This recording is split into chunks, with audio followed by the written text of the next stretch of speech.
Rain had already found the seam at the back of Helena Kowalski's collar before the hired omnibus reached Holborn, and by the time the horses laboured over the slick stones, her chemise clung to her spine as if stitched there.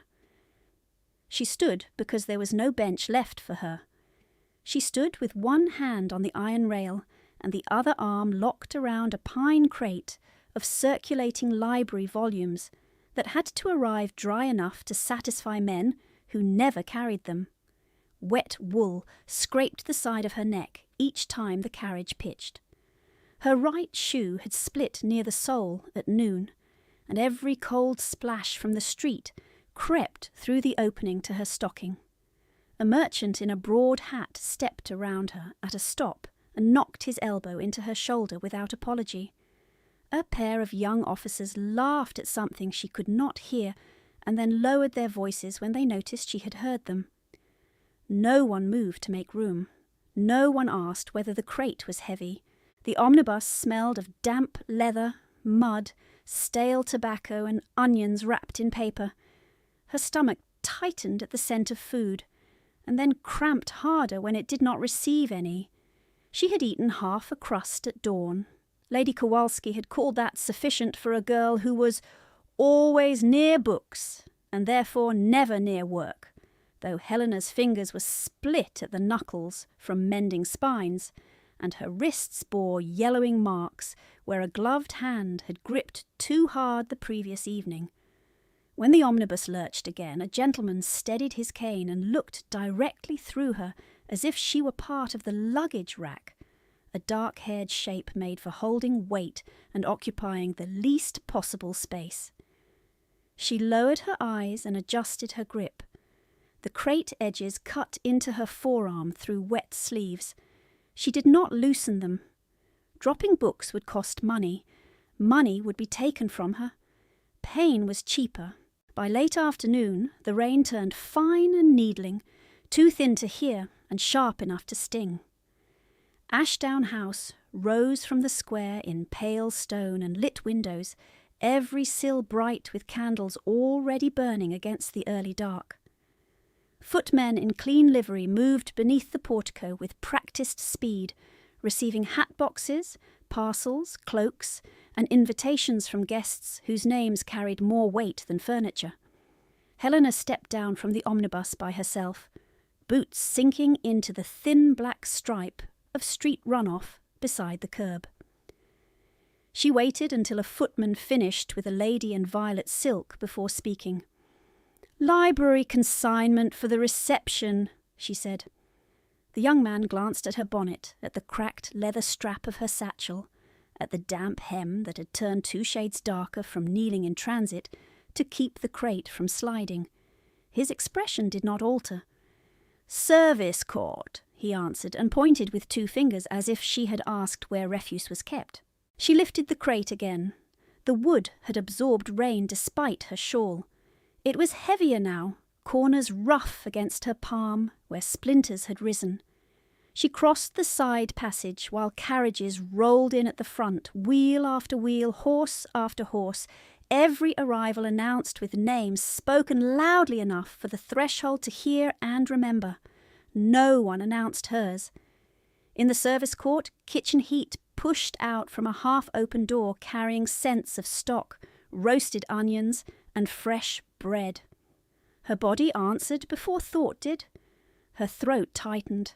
Her tongue touched the back of her teeth where hunger turned sour. A cook's assistant emerged with a pail and paused, taking in Helena's wet dress and the crate. For 1 second the girl looked as if she might speak kindly. Then a housekeeper called her from inside, and she went without a word. Helena stood in the rain, with the bread smell fading. She shifted the crate to her other arm because her left hand had begun to tremble. She told herself trembling was cold. Cold could be endured. Hunger could be filed away like any other ache, given a shelf and a label, and left there until there was time to feel it. Inside the rear corridor, damp gave way to dust and polish.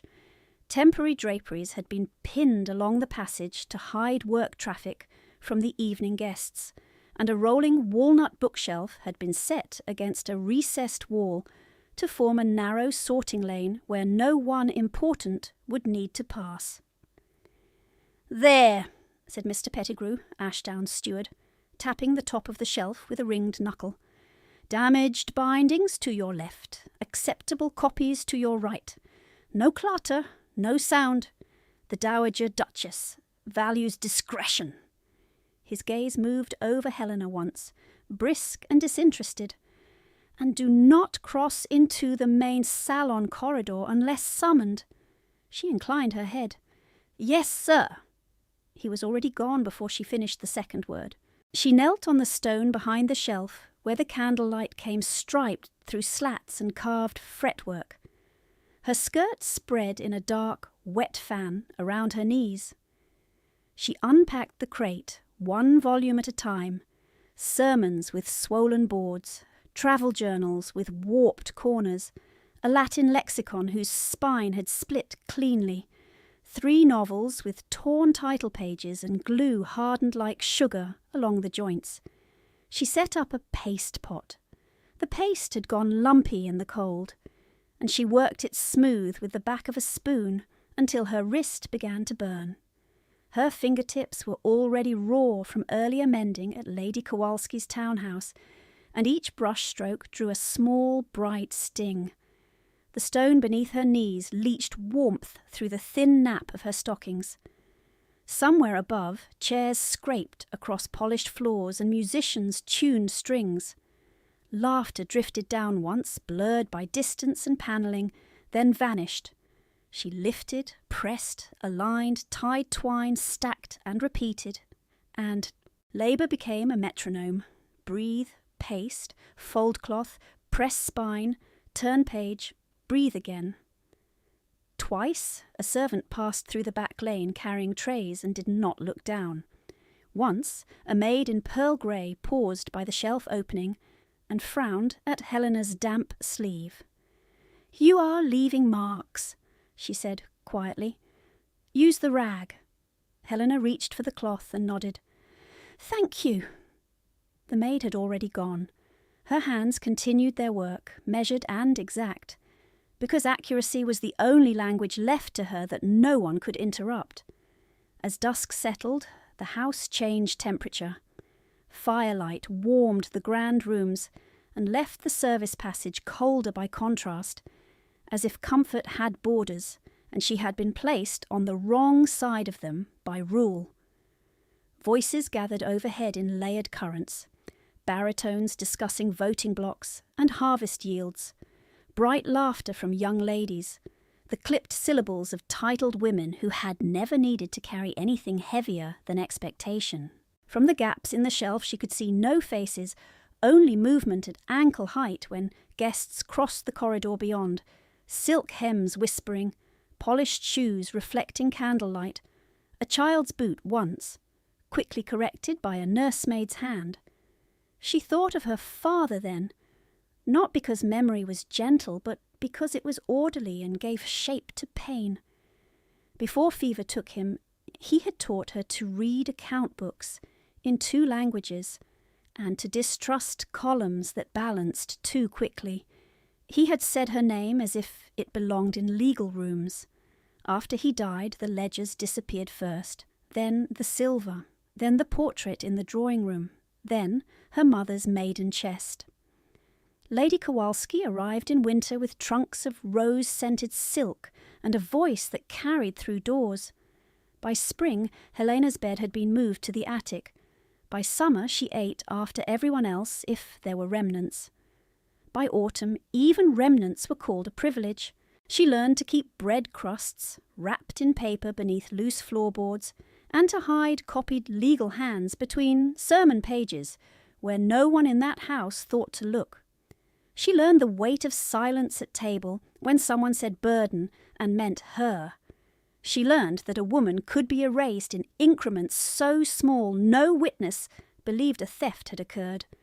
Now, behind a bookshelf in another house, she repaired books guests would praise and never touch again, while those same guests debated marriages in rooms she would enter only with a tray or broom.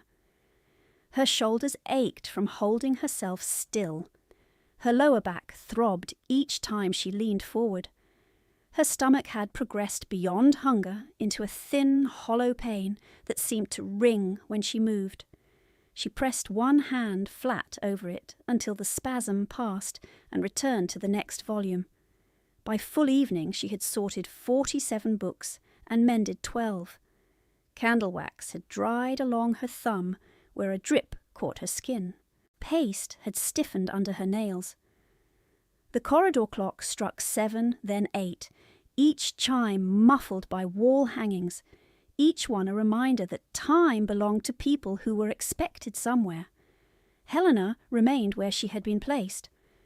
When she finally stood to carry a finished stack to the upper cart, pins and needles shot through her calves so sharply she gripped the shelf edge and waited for sensation to settle.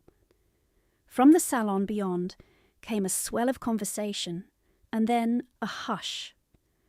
A woman's older voice, clear and controlled, began to speak above the assembly, naming the evening's programme with ceremonious precision. Helena caught only fragments through wood and distance, the season, distinguished families, introductions to follow. She set the stack down and returned for the next, moving more carefully now that her shoe had softened further, and the split sole flapped against stone at each step. In the narrow pause between announcements, she reached into the inner seam of her corset and touched the small oval miniature hidden there, no larger than 2 fingers across, her father painted in sober black with tired, kind eyes. The metal edge had warmed against her skin through the day. She closed her hand around it once, a brief pressure, then tucked it away and lifted another damaged volume into the light. Around her, Ashdown House glittered for those invited to be seen. Behind the walnut shelf, Helena Kowalski bent over torn bindings and made broken things hold together. She set the brush down, flexed her cramped fingers, and reached for the next volume, a cracked register bound in green calf that smelled faintly of mildew and old smoke. Estate Settlements, 1819, read the spine, its letters half worn away by use. Her breath caught in a small, involuntary hitch. Her father had taught her on books that looked like this, not from affection for parchment, but from a sober belief that numbers were the only witnesses men could not charm into silence. He had sat with her at the long table in the West Library at Hartwell Grange while rain struck the panes and lamps burned low, tapping entries with a blunt forefinger. "Read both columns, Lena, the one they show you and the one they hide in placement." His voice had always been quieter at the end of a day. Fever had not touched him then. Debt had not touched him then. He smelled of ink and cloves and wet wool in winter, and he had trusted her with keys before she was 16. In those years, she had carried account folios to him with dry hands and clear eyes, and servants had called her Miss Helena without glancing first toward another woman's mouth for permission. She had believed, with the blind certainty of the young, that order could be preserved if one worked hard enough. Her father coughed once in late March and waved away concern. He coughed again in April and did not leave his bed for 3 days. By May, doctors came in a black procession and left with very clean boots and very careful phrases. "A lung fever. A constitutional strain. Prepare yourself." She had sat by his bedside counting the intervals between his breaths because she could not command the illness to obey her the way she could command a ledger line. On the final evening he had reached for her wrist, thumb warm against her pulse, and whispered, "Do not surrender the records." She had promised him. She had promised with tears she wiped away before they fell to his blanket, because he disliked dramatics, and because she had already understood that grief in women was treated as weakness, and grief in men as a monument. When he died at dawn, The clock in the passage struck 6, as if nothing at all had altered. By the first week of June, the key-ring had been taken from her room. By the second, the west library door had a new lock. She pressed the split spine of the settlement book against the block and tied fresh thread through the signatures, each knot drawn tight enough to hold. In the salon, above, applause moved across the ceiling like distant weather. Here below, she kept her breathing even and told herself she had not failed him yet. She turned the page and found a margin note in a familiar hand, neat, slanted, practical, and for one suspended second she was not at Ashdown but back in a spring drawing-room where her mother had stood by the mantel in blue muslin and said she would marry again. Helena had been 9, all elbows and solemn eyes, too old to be comforted by sweets and too young to understand what fear does to a widow with bills.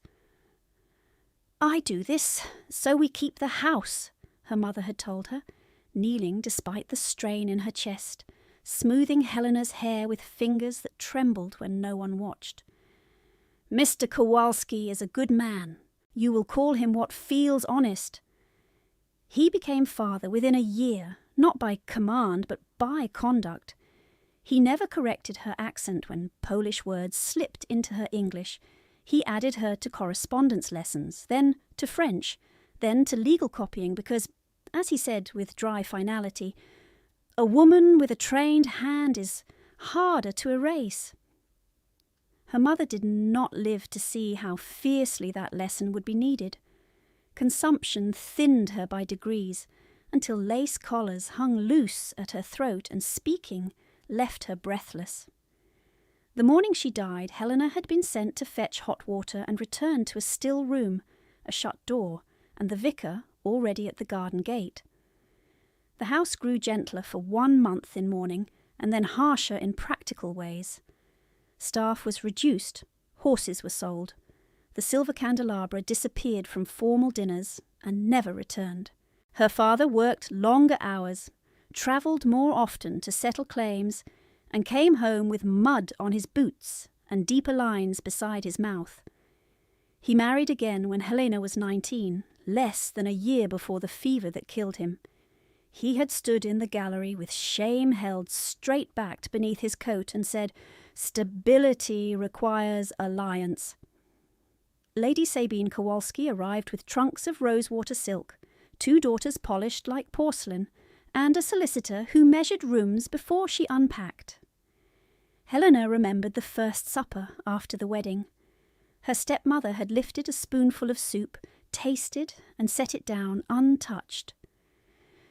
"Too much salt," she said, and every servant in the room stiffened. Then her gaze had shifted to Helena's plate.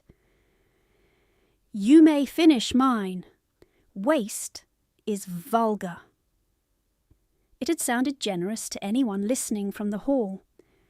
At table thereafter, cruelty came wrapped in etiquette. Portions were reduced without announcement. Invitations failed to include her by clerical error. New gowns were commissioned for Miss Dorothea and Miss Imogen, while Helena's old frocks were turned and re-sewn until seams sat crooked and sleeves pulled at the shoulder. When she bled through one glove from a needle prick and asked for another pair before church, Lady Kowalski smiled without warmth. "Hands harden when one learns one's true station." In the corridor at Ashdown, Helena drew paste along the inner hinge of the green register with exquisite care, as if precision itself were an answer to every slight she had ever been told to accept in silence. A tray rattled somewhere behind her, and the sound loosened another memory she had spent years pressing flat. After the funeral, after condolences folded and left, after neighbours ceased calling, Lady Kowalski had summoned Helena to the morning room and placed 3 documents on a lacquer table. One was a debt statement stamped with red wax. One was a transfer authorization. One was a household schedule written in the steward's hand. Dorothea lounged at the window in peach silk, filing her nails. Imogen sorted ribbons by shade and did not look up.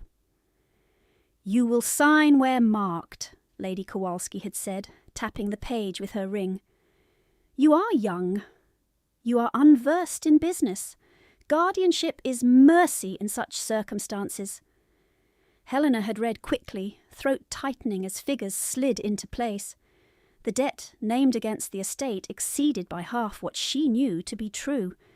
Income from tenant leases had vanished from the declared totals. Dowry holdings her father had segregated for legal protection were listed as liquidated household expense. She had lifted her eyes and kept her voice formal because anger would be used against her. "These entries do not accord with last quarter's books." Dorothea laughed softly.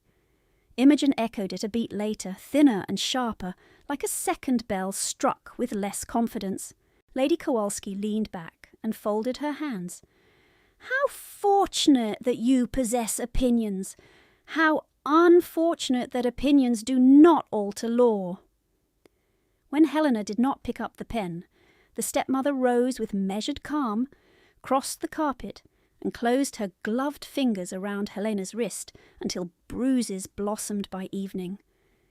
"You mistake endurance for authority," she murmured close enough for only Helena to hear. "Sign or discover how quickly an attic becomes a corridor floor." Helena had signed nothing that day. She had also not won. By nightfall her writing desk was removed.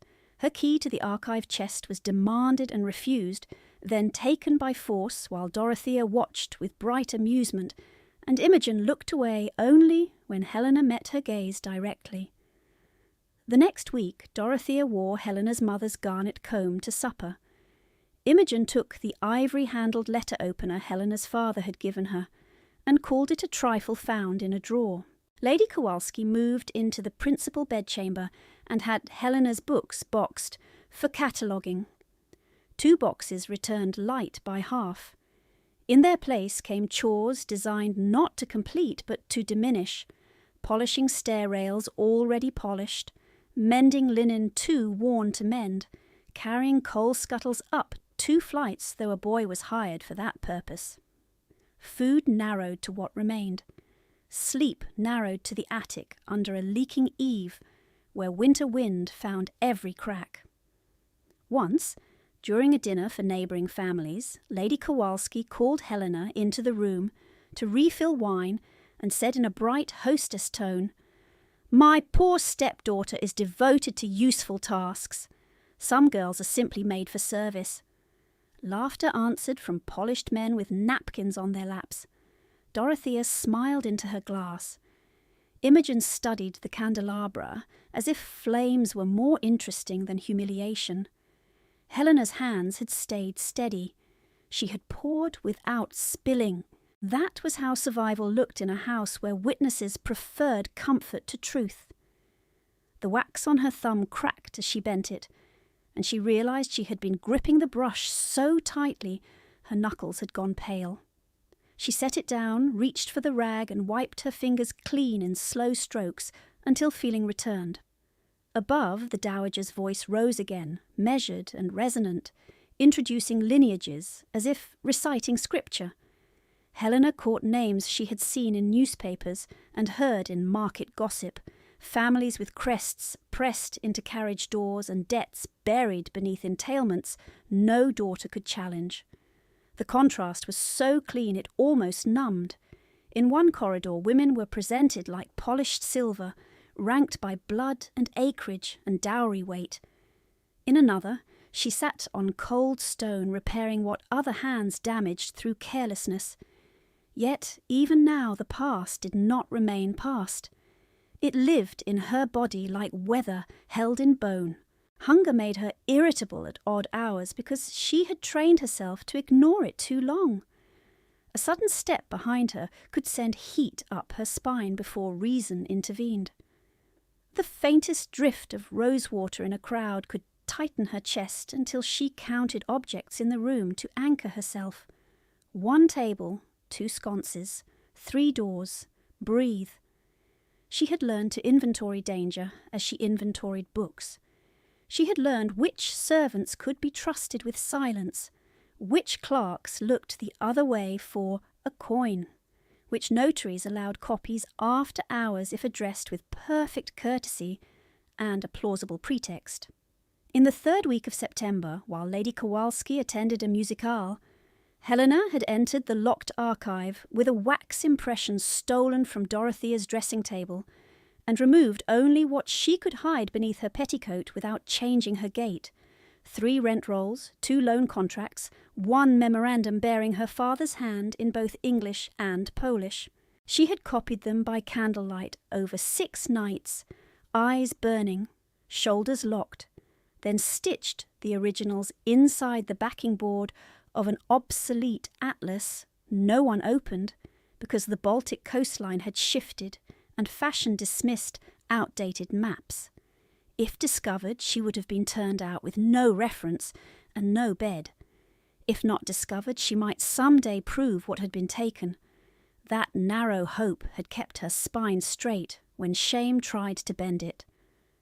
She looked now at the finished stack, at glue setting in clean lines, at the small island of order she had made behind a shelf built to hide labour from delicate eyes. Her father's miniature rested warm against her sternum. Her mother's last admonition remained sharper than any scold she had heard since. "Keep your name legible. Do not vanish yourself to make others comfortable." Helena lifted another damaged volume into the candlelight, aligned torn pages, edge to edge, and continued the quiet work of refusing erasure.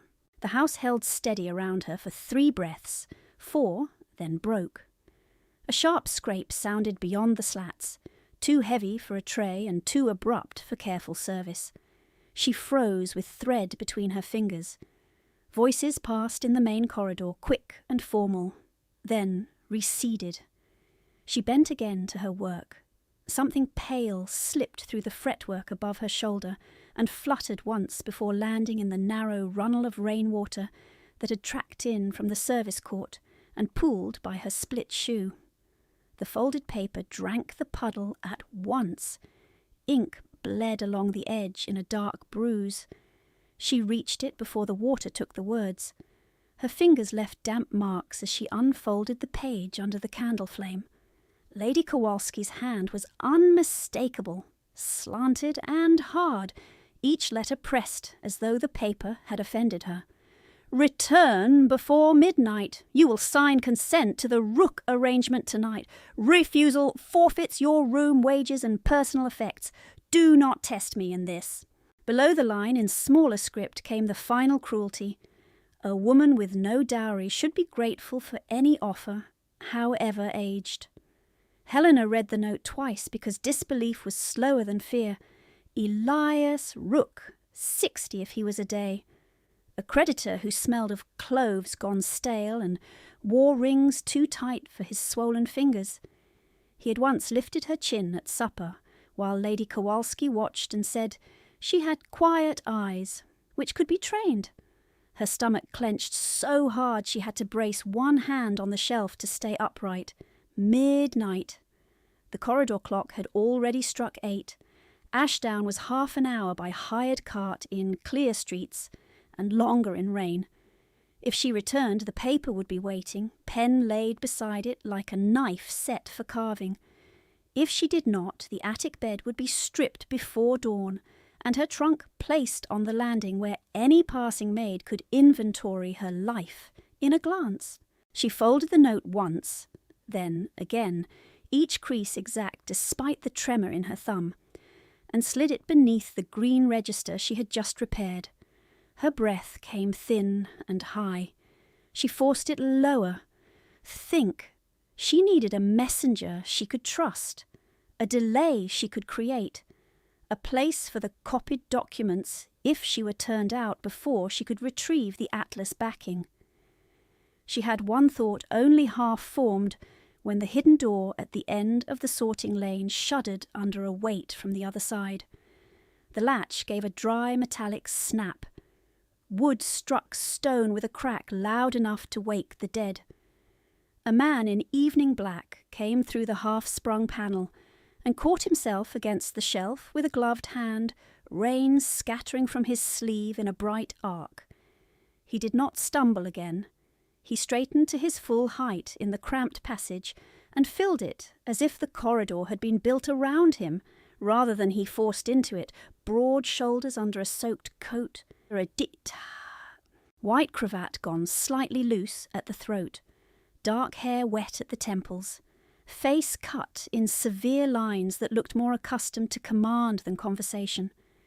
His jaw set once when he saw her, not in surprise but in appraisal, quick and ruthless. Helena had seen that face in prints and heard it named by women at market stalls, by clerks at posting inns, by servants whispering over back steps with awe and dread in equal measure. The Duke of Norfield. His gaze moved to the brush in her hand, the stacks at her knees, the narrow aisle with no lawful reason for a guest to occupy it, then returned to her face. "Stay where you are." The words were low, not shouted. They landed like iron. Helena's back touched the shelf before she realized she had stepped away from him. Paste jar, thread, cloth, candle. Her small kingdom of mended spines looked childlike beside the force of him. "I am assigned here, Your Grace," she said, because formality was the one armour she could raise quickly. "I did not expect anyone at that door." He glanced over his shoulder toward the broken latch and listened. From beyond the panel came no immediate pursuit, only distant movement, the muffled pulse of a house in full assembly. His hand remained on the shelf edge, water dripping from his glove to the stone. "Who else uses this lane?" "Servants carrying trays mostly, the steward at intervals." Her throat felt scraped dry. "No guests." "Then I am not expected." His eyes cut back to hers. Winter water, people had said. They had not exaggerated. "You heard nothing outside?" "I heard wood split." She lifted her chin despite the cold that had settled under her skin. "I did not hear names." A muscle worked once at the side of his mouth. He stepped deeper into the passage, and the candlelight caught rain on his coat like shards of glass. In the salon overhead, a violin line rose and stopped. Then a woman's voice, older and resonant, carried through the ceiling boards with theatrical clarity. "Ladies and gentlemen, by the grace of this season and with gratitude for your distinguished attendance, I present the first of the young ladies selected for His Grace's consideration, Lady Araminta Forsyth." The Duke did not look up. He closed his eyes for one measured beat, as if absorbing a blow he had expected. When he opened them, they were colder still. Helena knew the voice as well. The Dowager Duchess of Norfield could make introductions sound like verdicts. He removed his gloves finger by finger, not hurried, not calm either, and laid them on the top shelf beside a stack of banned essays that would scandalize half the room above if titles were read aloud. "What is your name?" "Helena Kowalski." "Daughter to Lady Kowalski of Hartwell Grange." It was not a question. "Stepdaughter, Your Grace." "Yet you are working a service corridor in wet sleeves." His gaze dropped to her hands, to the raw skin by her nails, then to the frayed cuff where thread had darkened with rain. "Either Ashdown has altered its hiring standards, or your household has." Heat rose under Helena's collar, sharp as fever. "I am employed for mending. The arrangement is temporary." "Temporary degradation still degrades." The statement struck harder than insult would have. He had named it with the bluntness of a surgeon naming fracture. She tightened her grip on the cloth until her knuckles ached. "You are generous to notice what is not your concern, Your Grace." From above, the Dowager continued without pause. "Lady Araminta is accomplished in Italian watercolour and pianoforte." Applause followed. It sounded thin in the passage, like rain against tin. The Duke's eyes shifted to the register beneath Helena's hand. The corner of Lady Kowalski's note showed cream paper against dark leather. He reached toward it. She moved first, flattening her palm over the page. "Do not," she said. His gaze lifted back to her face. No surprise now, something like recognition or respect sharpened by annoyance. "Remove your hand!" "No!" The word left her before caution could drag it back. Silence held for one breath, too. In that suspended beat, she felt every rung in the social ladder between them, every rule she had been taught about obedience, every consequence attached to women who forgot their place in houses not their own. He could have summoned staff, named her insolent, ended her employment with 6 syllables. Instead, he watched her as if she were an unfamiliar script he meant to decipher in full. "Lady Beatrix Collingwood," came the dowager's voice overhead, unwavering, "known for her equestrian seat and prudent management of tenants." Applause again, louder this time. The Duke spoke without taking his eyes from Helena's hand. "If that paper concerns my mother's spectacle, I care very little for it. If it concerns your safety, I care very much." "It concerns my household affairs." "Your household has left bruises on your wrists." His tone remained controlled, nearly flat, which made the words harsher. "You are hungry. You are hurt. You are not trembling from cold alone." Her breath caught. She could not remember the last time a man of rank had looked directly at damage and called it by name. Kindness from the powerful usually arrived as omission, a studied refusal to see what made comfort costly. This was not kindness. It felt nearer to indictment. She lifted her hand slowly from the note. He took the page and read it once, mouth hardening with each line. By the time he lowered it, the final announcement had begun above them. "And lastly, Lady Constance Bellamy, whose family loyalty and refinement require no introduction." At that, something in him shifted, not outwardly. He did not pace. He did not curse. He stood very still, and the stillness had weight. He folded Lady Kowalski's note with military precision and returned it to her, placing it on the register as though returning evidence to a witness. "Elias Rook," he said, "your stepmother bargains down. She bargains where she can control terms. And tonight she cannot." A brief noise came from him, not quite a laugh, wholly without mirth. "So she sends threats through library slats." Helena tucked the note into her sleeve before she could think better of it. "If I am missed here, Mr. Pettigrew will report me. If I return late, Lady Kowalski will lock the attic and burn what she cannot sell. If I do neither, I lose both wages and shelter. You see, Your Grace, the geometry is simple." He studied her face for a long moment. She felt the scrutiny along her throat, her bruised wrists, the damp tendrils of hair that had escaped her pins. She wanted to step back and found there was nowhere left to go. Footsteps struck the main corridor then, rapid and purposeful, male voices, lower than servant chatter. A footman called from beyond the shelf. "Search the rear passages. His Grace left the anteroom by the east door." Helena's pulse slammed once against her ribs. The Duke turned his head toward the sound. 2 more sets of feet joined the first. The broken panel behind him stood ajar, obvious in any passing glance. In seconds they would round the shelf end and find England's most discussed bachelor wedged between confiscated pamphlets and damaged travelogues with an unmarried woman in damp skirts. His gaze returned to her. For the first time since he entered, command gave way to something stripped and immediate. "Hide me." The word hung between them, startling in its nakedness. Not an order now.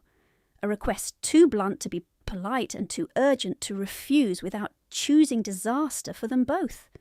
Helena did not grant herself time to weigh propriety. She set the brush down, seized the brass brake lever at the base of the rolling bookshelf, and wrenched it free. The shelf shuddered on its track. Old wood groaned. She shoved with both hands, shoulder to walnut, raw palms slipping on polished grain, and the heavy frame moved just enough to open a black slot behind atlases no guest had touched in 30 years. She looked up once. There. He stepped into the narrow void, coat brushing illegal philosophy and banned political sermons, his height forcing him to bow his head. She shoved the shelf back until the seam closed and dropped the lever into place as footsteps entered the service lane. A young footman in Ashdown blue stopped at the shelf opening, breath quick from haste. "You there! Have you seen His Grace pass this way?" Helena kept one hand on the register to steady the shake in her fingers, and lifted her eyes with all the blank fatigue of invisible labour. "No one has passed, sir. Only books." The footman's gaze slid past her shoulder, searching the dark between shelves as if rank might glint there like silver. Rain tapped the high service window. Somewhere in the front rooms applause swelled and thinned again. "Only books," he repeated, doubtful. She lifted the cracked register and turned it so he could see the wet edge where the note had landed, the twine, the paste, the cloth. And damaged ones at that. Mr. Pettigrew said they were required upstairs within the hour. A second man appeared behind him, older, carrying a lantern that threw a yellow bar of light across the floorboards. He peered into the lane, eyes sharp from long service. His glance caught on the broken panel at the far end. What happened there? Helena kept her tone level. "The hinge gave when I pulled the door for air. The wood is swollen from rain."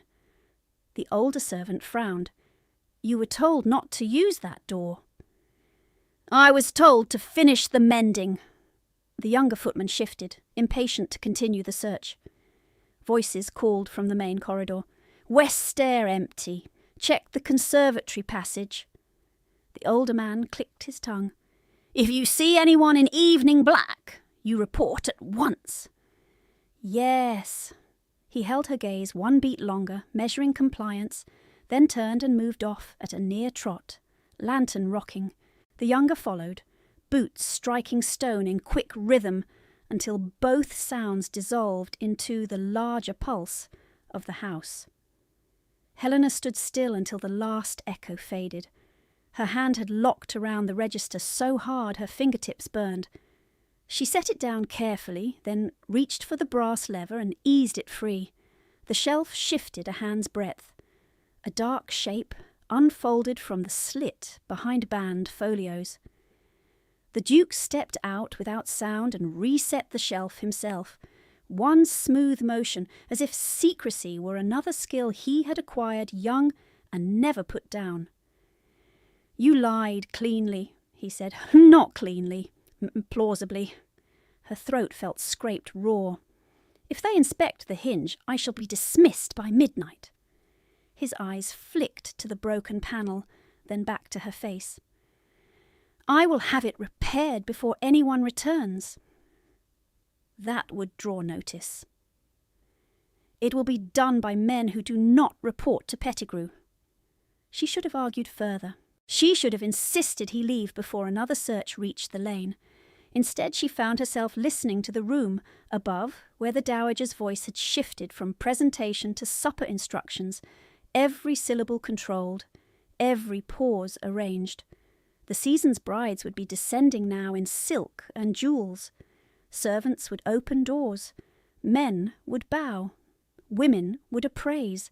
Somewhere within that polished machinery, a duke had vanished. "Your Grace!" Helena said, forcing steadiness into each word. "You must return to your guests." His jaw tightened. "They are my mother's guests. They are still in your house. Ashdown is hers." A sharper strain entered the corridor then, a child's shoe slapping stone at speed, too uneven for play. Helena turned toward the service stair just as a small figure burst through the drape at the lane entrance, collided with the edge of a side table, and pitched forward onto both hands. He could not have been more than 8, dark coat unbuttoned, cravat half torn loose, hair fallen from careful combing into damp curls at his brow. He sucked in a breath that never seemed to fill him, then another, faster, then another, each one shallow and panicked, eyes wide with the frightened focus of a cornered animal. "Master Theodore!" a nursemaid cried from farther up the corridor. "Stop at once! Master Theo!" The boy did not answer. He pressed one fist to the centre of his chest, as if to force air inward by will, and his knees buckled. Helena dropped to the floor before thought had shape. The stones struck through her skirt. She slid one arm behind the boy's shoulders and kept him from hitting his head. His skin was cold beneath the collar. His pulse fluttered under her fingers, frantic and thin. "Look at me," she said softly. "Only me. You are not in trouble." His gaze jerked toward her and away again, searching corners, doorways, escape routes. His breaths came in hard little catches that seemed to hurt him. Behind them, the nursemaid reached the lane entrance and froze when she saw the Duke. "Your Grace," she whispered, then faltered, unsure whether to run for help or curtsy or vanish. The Duke did not move toward them. He stood as if carved from the same walnut as the shelves, every line held in check, eyes fixed on the boy. Helena did not wait for permission from anyone. "Miss, bring me the water jug from that sideboard and untie your apron strings." The nursemaid blinked. "I am now." Something in Helena's tone cut through rank. The girl obeyed at once, hands shaking as she grabbed the earthen jug and tugged loose the narrow apron ties. Theo made a choking sound and clawed at his cravat knot. Helena caught his wrists gently and lowered them. "Not that! Breathe with me." She drew one deliberate breath, slow enough to hear. "In through your nose, hold one count, out through your mouth." He tried, failed, tried again. His chest jumped beneath her palm. From the grand hall beyond came laughter and the clink of glass. The contrast was obscene. In one corridor, men discussed bloodlines over crystal. In this one, a child fought for breath while adults waited to be told whether compassion outranked protocol. Helena slid the torn cravat free and unbuttoned the top of his shirt with fingers that had stitched ledgers in candlelight and held fever cloths to dying skin. "Good," she murmured when he managed a longer exhale. "Again! Watch my hand." She lifted her own hand and lowered it in a steady rhythm. He tracked it with desperate concentration. In, hold, out. The nursemaid knelt and offered the apron ties. Helena looped them lightly around Theo's wrists and her own, not binding, only anchoring so he could feel a point of contact each time panic surged.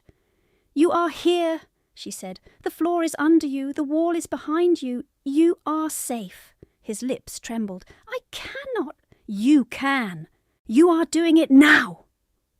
A shadow crossed the lane mouth as 2 footmen arrived, then stopped short at the sight before them. One opened his mouth to speak to the Duke. The Duke lifted one hand without looking at him. "Out," he said. They withdrew immediately.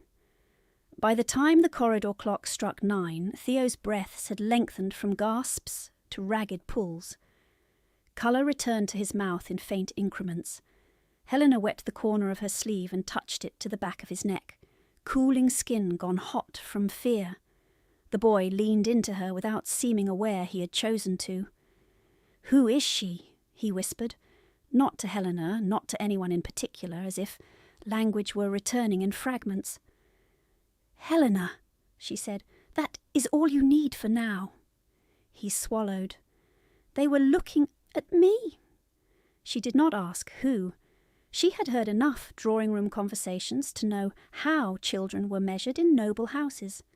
Air, temperament, schooling, resemblance, grief managed or not. "Yes," she said, "and now no one is. Stay with my voice."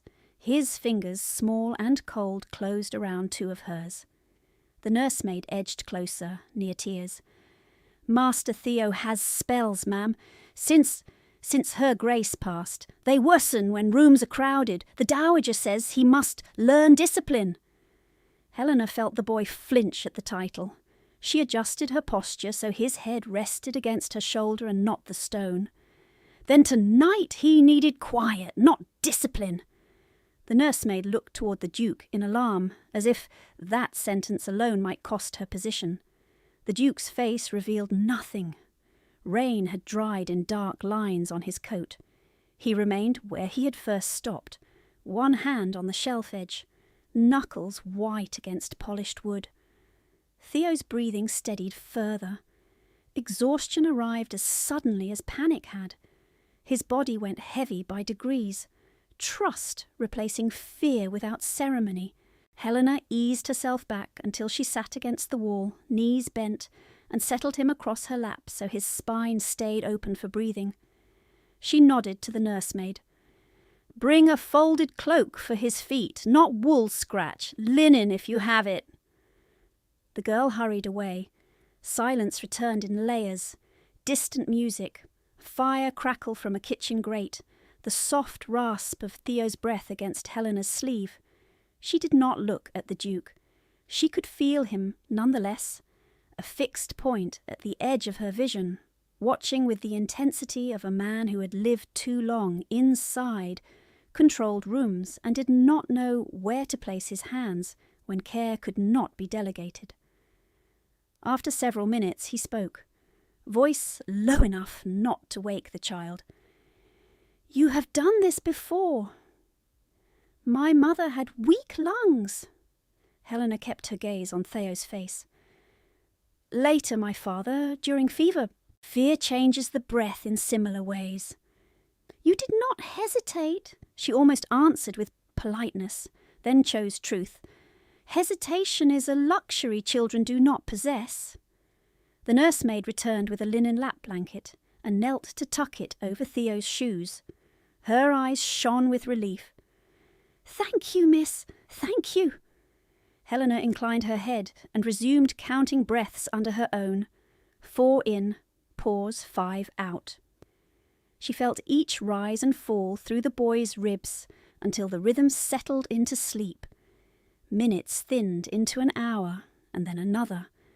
Servants passed the lane mouth once or twice and withdrew at a glance, warned either by the Duke's expression or by gossip already racing through back stairs. No one disturbed them. The great house feasted, danced, negotiated futures. In the hidden corridor, a woman in a damp dress sat on cold stone with a sleeping child in her lap, while a Duke kept guard in silence. Sometime after 10, an older steward appeared at the lane mouth, stopped and blanched.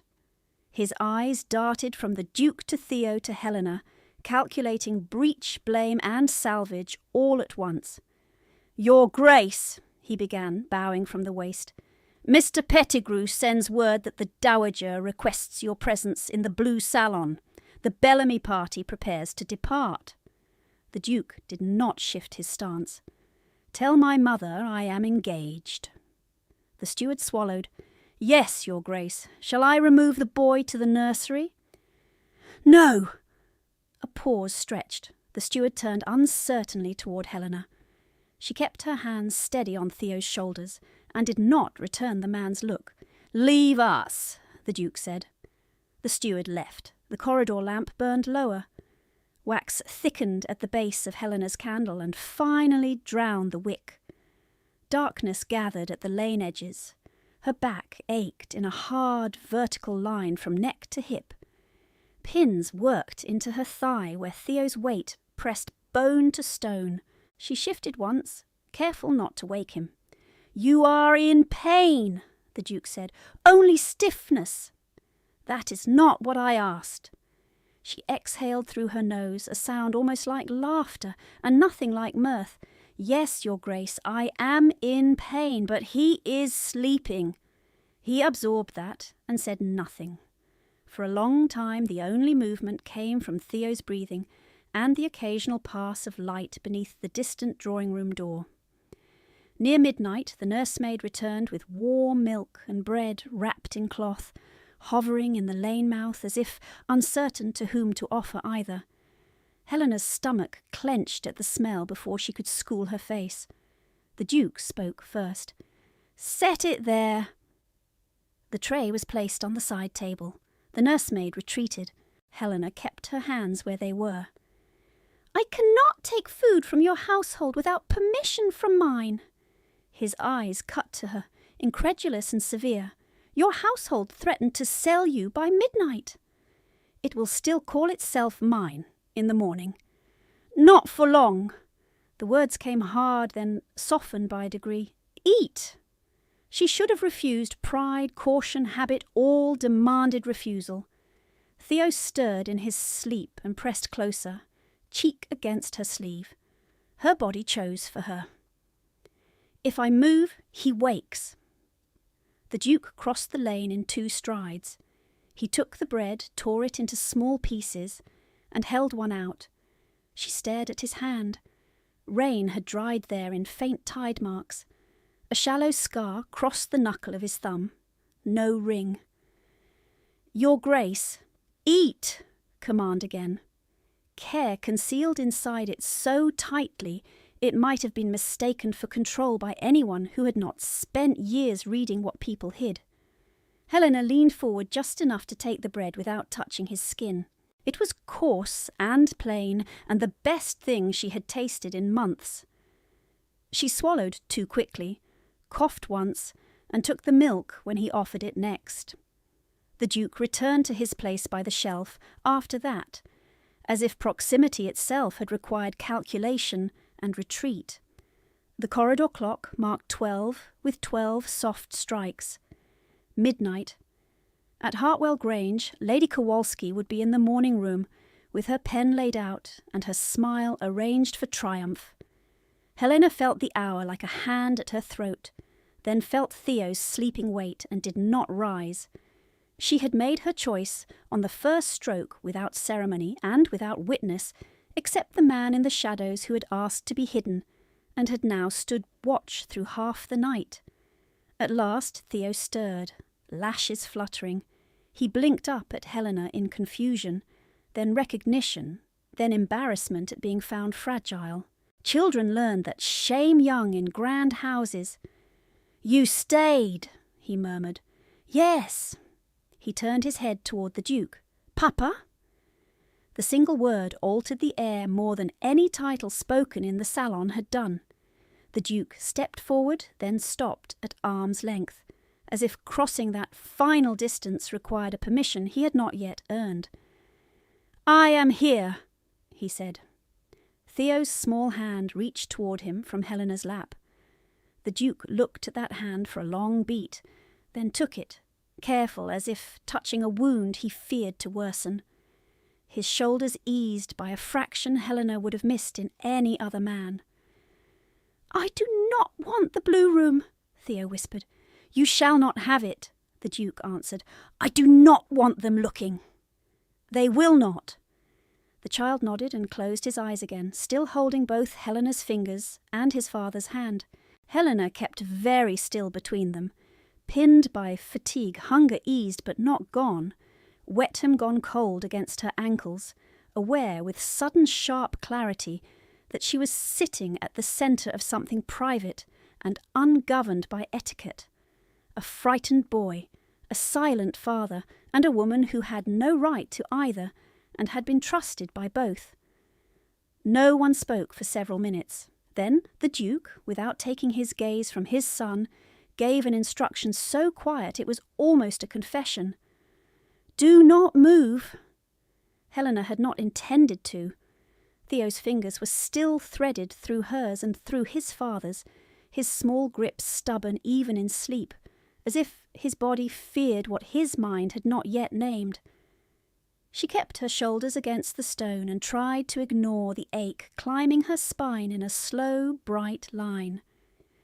The Duke remained bent beside them, one knee on the floorboards. his head lowered so the candle from the side table cut a hard edge along his cheekbone and left his eyes in shadow.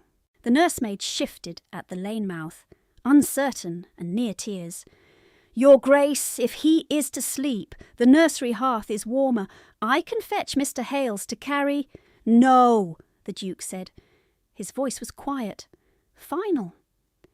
The girl swallowed and backed away without further plea. Helena heard her shoes retreat, and then the corridor closed around the three of them again, narrow as a held breath. Theo stirred once, then settled deeper into Helena's lap. His temple pressed the inside of her wrist where bruises still faded in yellow bands. His breathing stayed steady. In. Pause. Out. She counted without meaning to, because counting gave fear a shape she could endure. The Duke looked at the child's hand around his own, then at Helena's posture against the wall. "You will lose feeling in your legs. It is already gone in one foot. Which one?" She hesitated, then answered, because the question held no mockery. "The right. The shoe split this afternoon. Rain reached through." His jaw tightened. He rose, crossed to the side table, and took the linen blanket the nursemaid had brought. When he returned, he did not ask permission. He crouched and tucked the blanket around Helena's ankles with quick, efficient movements, careful not to jostle Theo. His knuckles brushed the hem of her soaked skirt once. Heat shot through her skin, sudden and unwanted, and she fixed her gaze on the shelf slats until her pulse eased. From somewhere above came the muffled swell of a reel, fiddles, laughter, glass against glass. The sounds travelled down as if from another country where no child gasped for breath in service corridors, and no woman sat in wet wool because hunger had made refusing bread unwise. By the time the corridor clock marked 1, wax had pooled in thick white tears along the candlestick, and the draught from the broken panel had turned sharp enough to bite. Helena shifted her weight by an inch. Pins fled through her thigh. Theo did not wake. The Duke noticed anyway. "Hold still. I will adjust him." "You will wake him." "I will not." He set his free hand beneath Theo's shoulder and lifted with a precision that spoke of practice learned under pressure, not in nurseries. The boy's weight settled higher against Helena's bodice, easing the pull in her lower back. She let out a breath she had not realized she held. "Thank you," she said, before caution stopped her. He did not answer at once. He studied her face as if testing whether gratitude from her was trust or merely manners. Then he said, "You thanked me for touching my own son." The bluntness stung because it was true. In some houses, kindness requires title.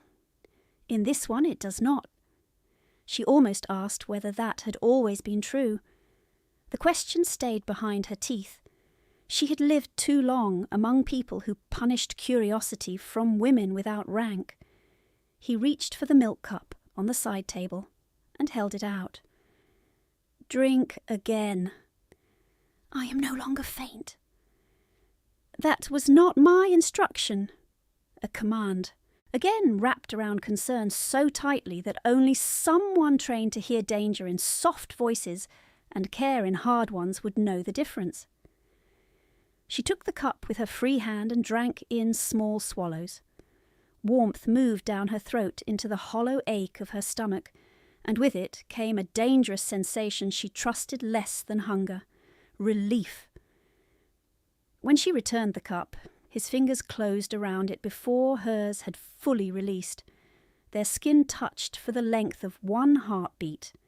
He set the cup aside as if the contact had not occurred. His shoulders stayed rigid. His breathing did not change. "Your hands," he said. She looked down. Paste had dried in pale ridges across her knuckles. A cut at the base of her thumb had opened again, and marked the cuff with a dark crescent. Bookwork. Bookwork does not leave finger-shaped bruises at the wrist. Her throat tightened. She kept her voice even. "You are observant, Your Grace." "I am late." The words came clipped, almost harsh. "There is a difference." She lifted her eyes to him then. He stood very still, and in that stillness she saw strain held under discipline like wire under tension. Not theatrical concern, not drawing-room gallantry. Something colder and more dangerous because it had direction. He spoke again, lower. "I saw you arrive at dusk from the gallery above the service court, soaked through, carrying weight no one offered to share. I watched Pettigrew send you behind this shelf. I watched trays pass you at intervals while no plate was set down. I watched you vanish and told myself it was not my affair." Helena felt the words land one by one, each a small, clean cut through years of practiced invisibility. She could not answer. She did not trust her voice. His gaze moved to Theo's sleeping face, and softened by a fraction too subtle for anyone not already watching for it. "Then my son ran where no one could follow him. You were the one he reached." Rain ticked against the high pane. The music overhead shifted to a slower measure. Helena looked at Theo's lashes, damp where earlier panic had gathered tears he had refused to shed. "Children reach toward whoever kneels first." "No," the Duke's tone sharpened. "Children reach toward safety. He chose you." She swallowed. The old instinct rose at once. Deflect, diminish, make herself smaller so praise could not become a weapon later. He chose breath, and you gave it. Silence followed, dense and bright at the edges. She felt suddenly exposed in ways her wet dress had not managed, seen with an accuracy that bypassed the polite lies society preferred. She had been called useful, diligent, plain, burdensome. Never this. At 1:30, footsteps approached again. Not hurried this time. Measured. An older woman in housekeeper's black appeared at the lane mouth, grey hair pinned beneath a starched cap, keys at her waist. She curtsied to the Duke and then briefly to Helena, as if acknowledging a fact already settled. "Your Grace! I am Mrs. Davies. You sent for me." "I did." He kept his voice low for Theo's sake. "You will have a room prepared in the east nursery wing. Fire laid, dry linens. No announcement to the Dowager. No mention to Pettigrew." Mrs. Davies did not blink. "At once," he added, "for Miss Kowalski as well." The housekeeper's eyes flicked to Helena's soaked hem, the child in her lap, the Duke's hand still held captive by small sleeping fingers. Whatever conclusion she drew remained behind a professional expression. "Yes, Your Grace." She withdrew without another word. Helena watched her go with a mixture of gratitude and alarm. Rooms prepared in secret were not offered to women like her without cost. "You should not do that," she said quietly. "Do what is required. House a stranger in your nursery wing. Your mother will call it scandal. Your staff will call it worse." "My mother calls many things by wrong names." His gaze returned to hers, direct and unflinching. "You are not leaving this house tonight." The sentence changed the geometry of the corridor more surely than a bolt drawn across a door. Helena felt resistance rise in her chest, trained by years of survival to distrust sudden shelter. "My trunk is at Hartwell. My papers, my—" "Name what matters," she hesitated. The miniature rested warm against her sternum. That she had.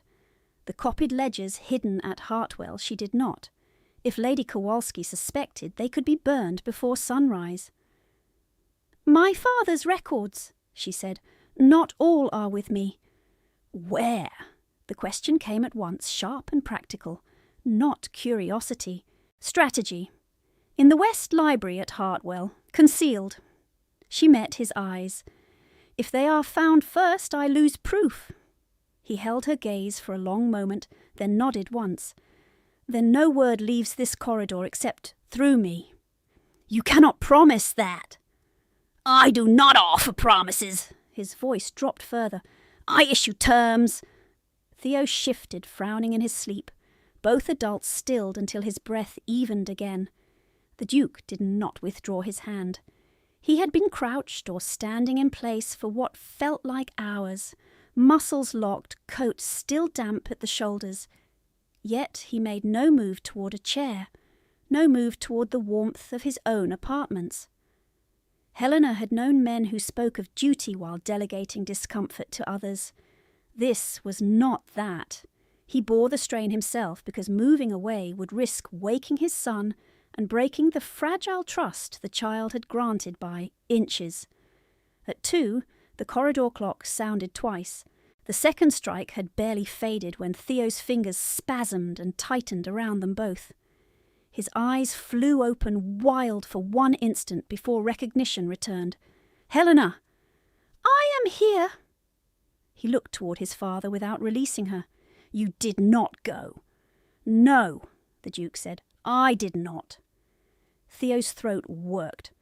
Grandmamma said I must come back and bow. She said I made a scene. The Duke's expression hardened to stone. You will not return to that room tonight. Ever! A pause. Helena watched the Duke choose each word as if each one would become law the moment it left his mouth. You will go where you can breathe. Theo stared at him, testing the sentence for weakness. Finding none, he nodded and sagged with visible relief. The Duke looked to Helena then, and for the first time since entering the corridor, his control cracked in a way that could not be disguised as authority. His voice remained steady. His hand did not shake, but the line he spoke had no armour around it. He has not slept against me since his mother died. The confession hung in the narrow lane, simple and irreversible. Helena felt it in her chest like a door opening onto winter air. There was no answer that would not wound dignity or pity pride. She chose truth and gentleness together.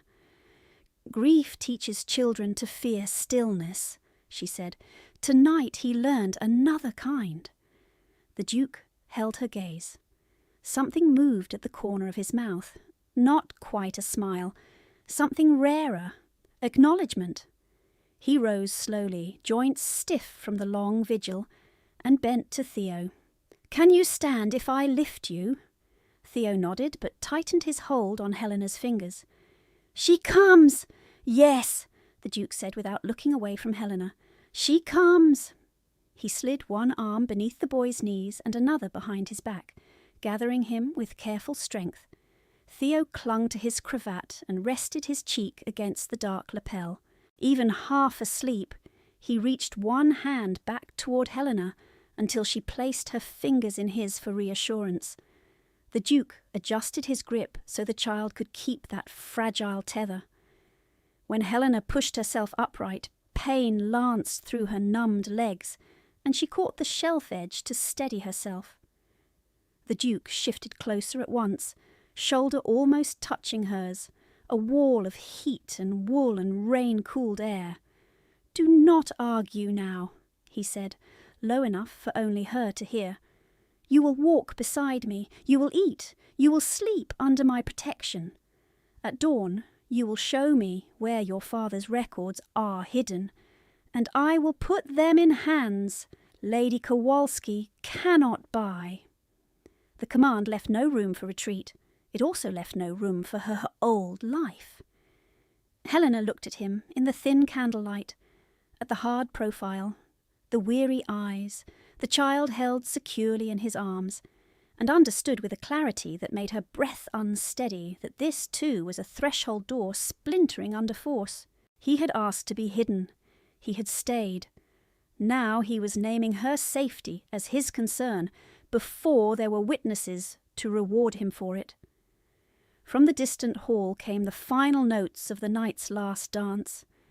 In the service corridor, the Duke of Norfield inclined his head toward the dark passage ahead and gave the quiet order that could not be unsaid. Come with us! Helena took one step, then another, her numb foot dragging inside the split shoe, and kept pace at the Duke's shoulder while he carried Theo through the unlit service turn toward the east nursery wing. The child's hand stayed linked to hers until the corridor narrowed, and Mrs. Davies opened a door ahead with a ring of keys and a face composed into silence. Fire had already been laid high. Dry linen waited on the small bed. A basin steamed on the washstand. No crest marked the room. No portrait watched from the wall. It was the first chamber Helena had entered in years that felt made for breathing rather than display. Theo stirred when his father lowered him to the mattress. His lashes lifted. Panic flashed. His fingers searched the blanket until they found Helena's sleeve. "She stays," he whispered.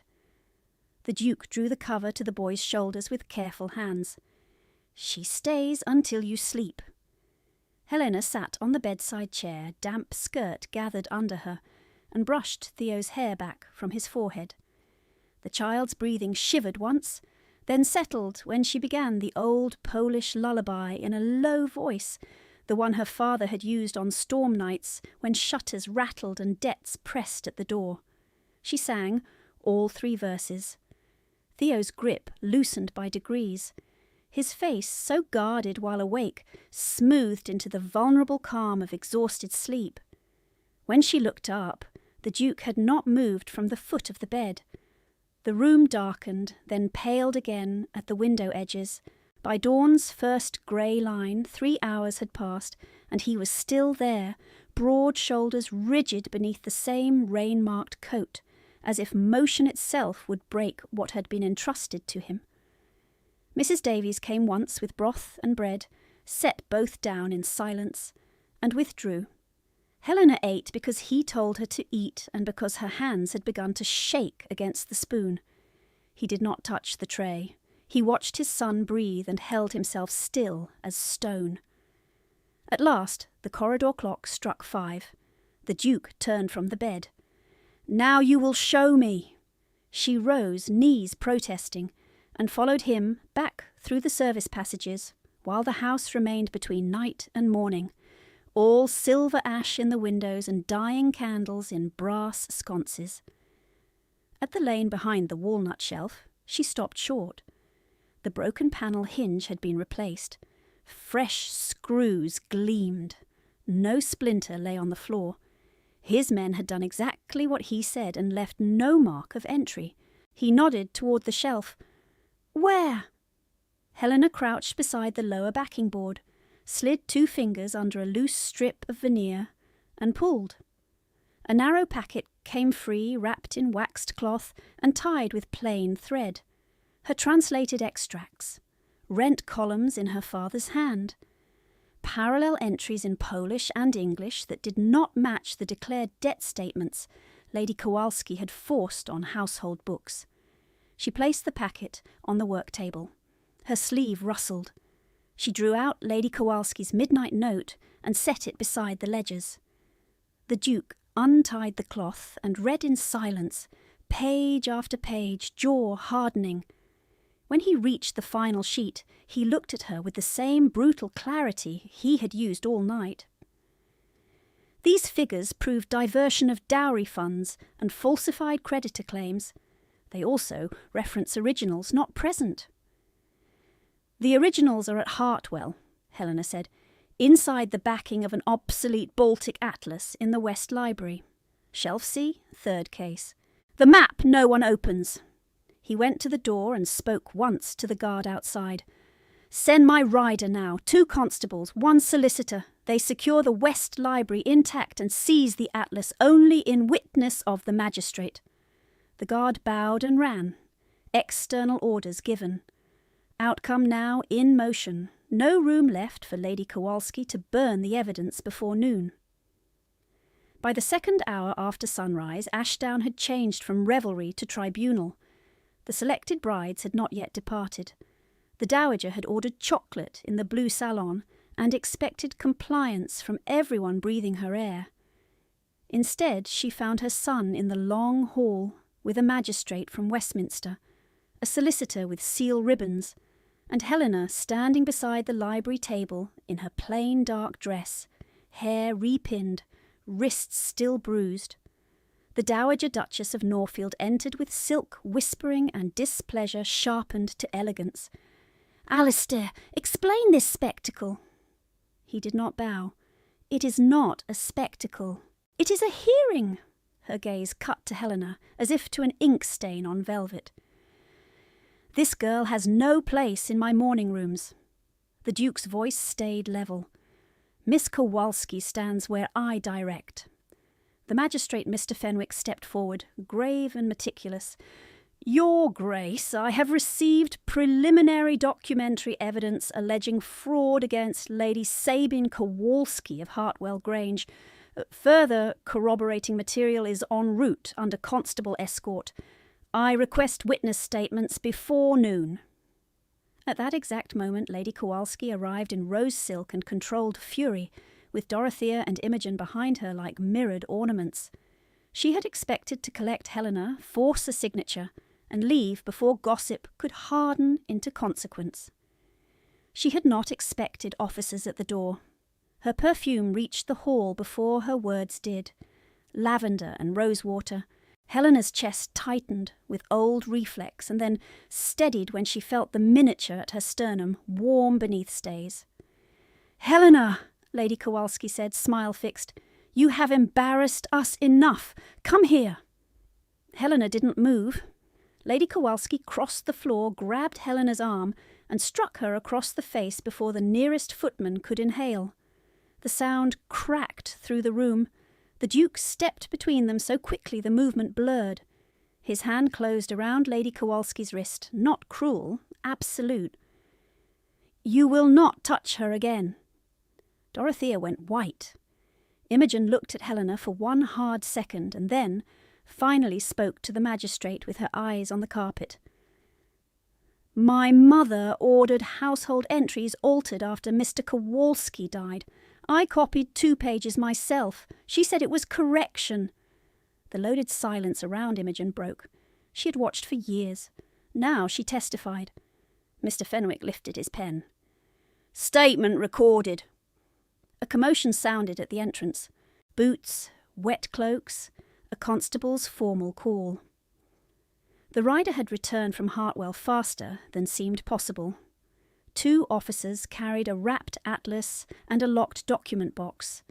The solicitor broke the box seal in full view of witnesses. Inside lay the original contracts, the real debt ledgers, and Helena's father's memorandum with signatures intact. Fenwick compared columns, page to page, lips thinning. Discrepancy confirmed. Fraudulent inflation of liabilities. Misappropriation of dowry holdings. Coercive marital contract attempted under false insolvency. Lady Kowalski's colour drained. "This is absurd. That girl cannot read half of what she pretends." "Liar," the Duke said softly. He took the forged statement from Fenwick's hand and held it beside Helena's translation. "She reads both columns, the one shown, the one hidden." The magistrate signalled the constables. "Lady Sabine Kowalski, you are charged pending full hearing. You will come with us."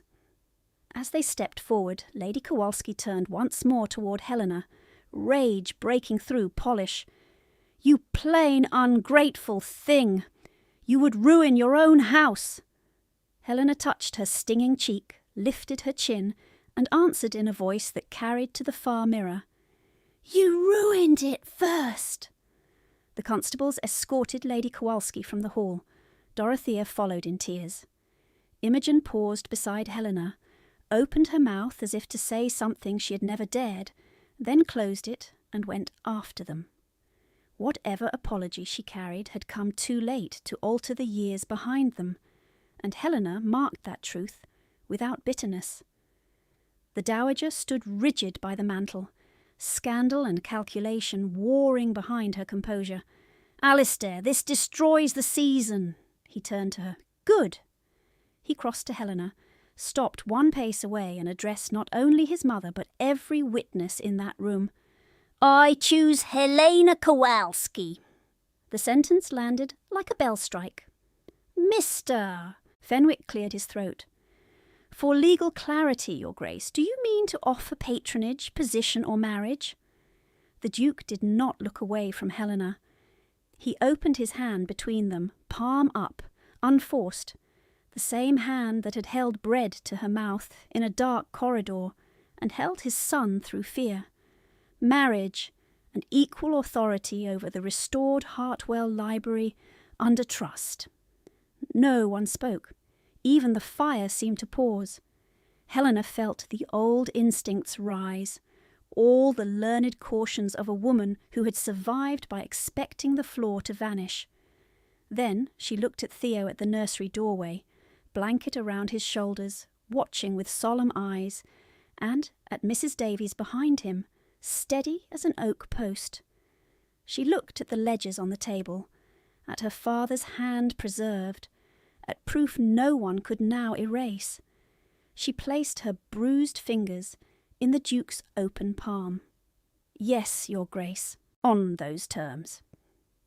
By winter's first frost, she stood in Hartwell's West Library, with legal seals cooling on the trust papers, her father's miniature rehung above the desk, the obsolete atlas restored to its shelf as evidence complete and archived, while Theo read aloud by the fire, and the Duke, beside her, closed the door against the cold and left it closed.